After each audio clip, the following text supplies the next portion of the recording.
ये है कि पाकिस्तान ये चाहता है कि उसके जो कर्जे हैं वो माफ कर दिए जाएं, और इस हवाले से जो प्राइम मिनिस्टर इमरान खान है वो कोशिश कर रहे हैं और उनकी हुकूमत प्रोग्राम भी तरतीब दे रही है।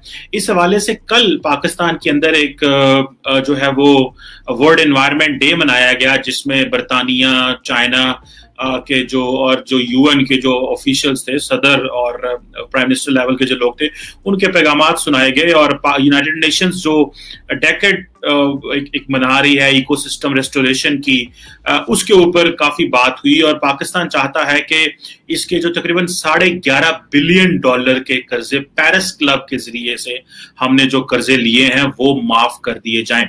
और मैं आपको बताऊं, इस हवाले से ये एक बड़ी इंटरेस्टिंग सिचुएशन है कि इससे पहले भी बहुत सारे कर्जे जो हैं वो इंटरनेशनल कम्युनिटी ने पाकिस्तान के माफ किए हैं। तो अगर आप मिथ ऑफ इंडिपेंडेंस को और द ग्रेट ट्रेजेडी को पढ़ लें तो आपको पता चलेगा कि पाकिस्तान दरअसल जो है वो कुछ साम्राज्यी ताकतों की साजिशों से तोड़ा गया और एक और काम करे। एक नजरिया जरूरत का बानी एक जज था, उसका नाम था जस्टिस मुनीर। उसकी भी एक किताब है फ्रॉम जिना टू ज़िया। वो जस्टिस मुनीर 1962 में अयूब खान का वजीर कानून था। तो जस्टिस मुनीर जो है उन्होंने ये अपनी किताब में लिखा है कि अयूब खान ने 1962 में उनको बुलाकर ये कहा कि ये बंगालियों से जान छुड़ाएं, 1962 में। तो अयूब खान ने उसको कहा कि इनसे बातचीत करो, या हमारे से अलहदा हो जाएं या हमारे से कन्फेडरेशन कर लें। तो जस्टिस मुनीर ने अपनी किताब में लिखा कि मैंने एक बंगाली मेंबर थे असम्बली के रमीजुद्दीन साहब, उनसे मैंने बाकायदा मुज़ाकरात किए कि यार तुम या कन्फेडरेशन बना लो या हमसे अलहदा हो जाओ। तो अब जस्टिस मुनीर ने अपनी उस किताब में लिखा है कि रमीजुद्दीन साहब ने मुझे पूछा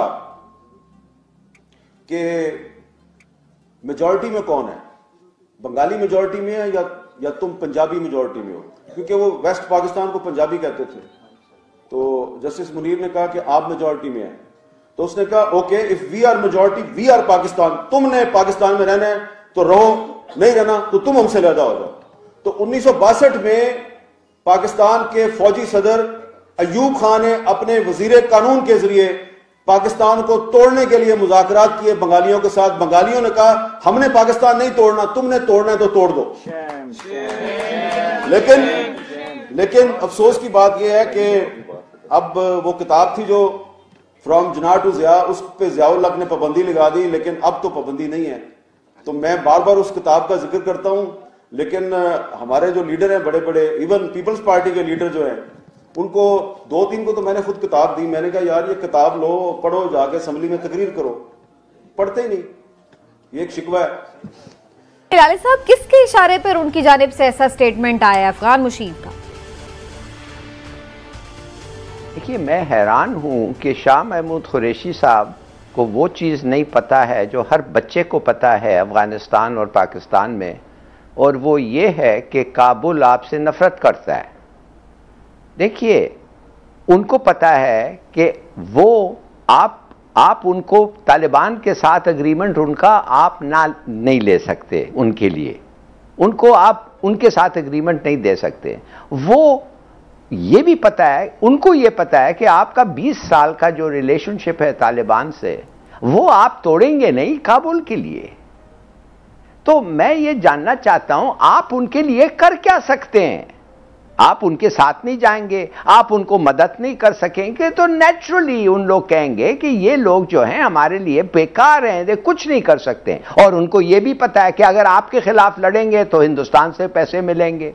उनको यह भी पता है कि अगर तालिबान के साथ लड़ेंगे तो अमेरिका उनको मदद करेगी, और अगर पाकिस्तान और तालिबान दोनों के साथ वो लड़ रहे हैं और डिस्टेबलाइजेशन हो तो उससे ज्यादा खुश अमेरिका और इंडिया होगा, इसलिए कि उनको पता है फिर सीपेक का प्रोग्रेस कम होगा। देखिए, उनको उस वक्त पता चल गया कि कोई तालिबान के साथ काबुल और तालिबान का एग्रीमेंट नहीं हो सकता है, जब अमेरिकन वो ट्रंप जो है वो विड्रॉल ऑफ फोर्सेस और एग्रीमेंट जो होता है वो डीलिंग कर दिया है। ट्रंप ने कहा एग्रीमेंट हो या ना हो हम जा रहे हैं, तो तालिबान ने कहा वेरी गुड, चलो तुम जाओ, हमें कोई जरूरत ही नहीं है एग्रीमेंट करना इनके साथ, इसलिए कि हम इनको 2 हफ्ते में खत्म कर देंगे। हम अगर आप चले जाएं तो आपके बगैर तो ये लड़ नहीं सकते। और बिल्कुल सही बात है, क्यों? इनके पास आप यकीन कर सकेंगी कि जलालाबाद के अलावा काबुल से इंडियन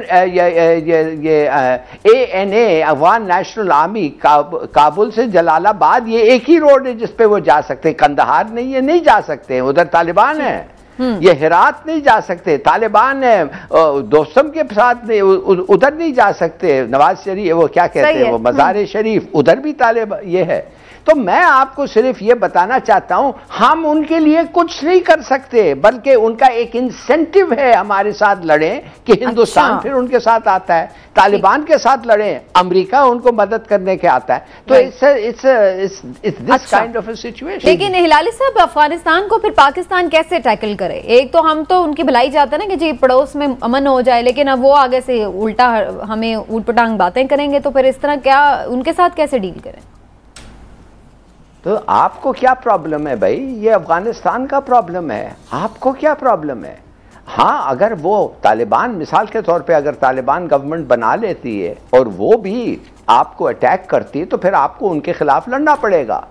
मगर अगर वो नहीं अटैक करती है तो आपका प्रॉब्लम क्या है? उनको करने दें जो वो करना चाहते हैं, अपने आप के साथ जो एग्रीमेंट करना चाहते हैं करने दें। आप कौन होते हैं जाके उनको बैठ करके आओ टेबल पे आओ? टेबल से बैठने से तो नहीं हो सकता ना। जो आप जंग के मैदान में फतह करते हैं वो क्या आप टेबल पे आके हार जाएंगे? या जो उधर जीतते, इधर जो जीतते हैं उधर जाके आप हार जाएंगे? नो, ये होता ही नहीं है। आप छोड़ें अफगानिस्तान को, let the Afghan sort it out. ये उनका प्रॉब्लम है। एक ग्रैंड जिरगा होगा, एक ग्रैंड जिरगा, मत सुनिए मेरी बात, एक ग्रैंड जिरगा होगा और लेट द ग्रैंड जिरगा, सब लोग बैठेंगे और उनका तरीका है सॉल्व करने के लिए, सॉल्व करेंगे। और अगर नहीं करें तो लड़ेंगे। आपका काम ये नहीं है कि दखल दें, आपका काम ये नहीं है कि मैं हथियार गुलबुद्दीन को दूंगा और मसूद को नहीं दूंगा। ये आपका काम नहीं है जो ये करते थे आप। अच्छा, अमेरिका के साथ। लेकिन इसमें दो पॉइंट है ना। बिस्मिल्लाहिर्रहमानिर्रहीम।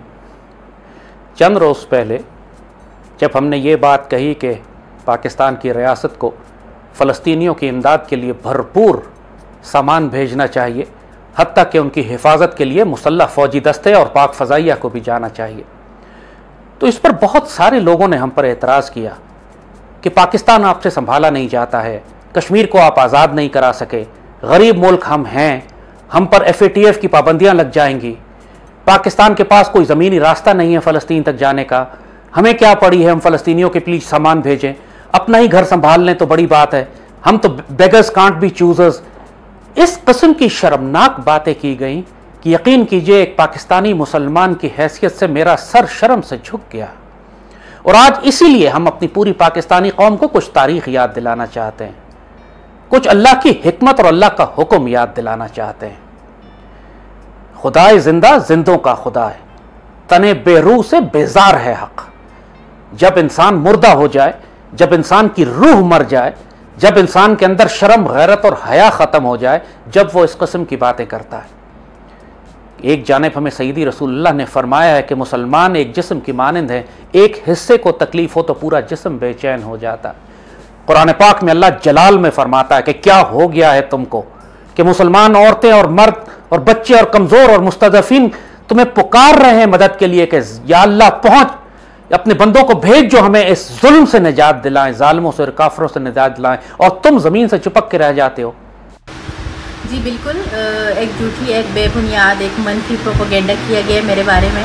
और फिर ये कहूँगी कि इनकी ये फेक एप्लीकेशन मेरा कुछ नहीं बिगाड़ सकती, क्योंकि झूठ पे मबनी जो बातें होती हैं, अफवाहें होती हैं, वो मुसद्दिका नहीं होती। और दूसरी बात यह कि जो ये एडवोकेट हैं, सिर्फ़ और सिर्फ अपने आप को पॉपुलर करने के लिए, फेमस करने के लिए मेरे नाम के साथ नाम जोड़ के लोगों की नज़र में आना चाहते हैं। तो उनसे यही कहूँगी मैं भाई कि पहले तहकीक करें मामले की, कानूनी जो भी तरीका होगा उससे फेक प्रोपेगेंडे का या झूठे प्रोपेगेंडे का मैं ज़रूर जवाब दूँगी। जहाँ तक असली की बात है तो मैं 1 साल से मैंने हाथ में भी नहीं पकड़ा, और दूसरी बात यह कि मैंने ऐसा कोई क्रिमिनल, कोई गैर कानूनी एक्ट नहीं किया। तो वकील साहब को मैं इंशाल्लाह लीगल वे में जाकर सबक सिखाऊंगी और ये भी बताऊंगी कि वकालत कैसे करते हैं बेटा। Thank you. दोस्तों, वीडियो अगर आपको अच्छी लगे तो लाइक, शेयर, सब्सक्राइब करना ना भूलें। नोटिफिकेशन बेल आइकन ज़रूर दबाएं।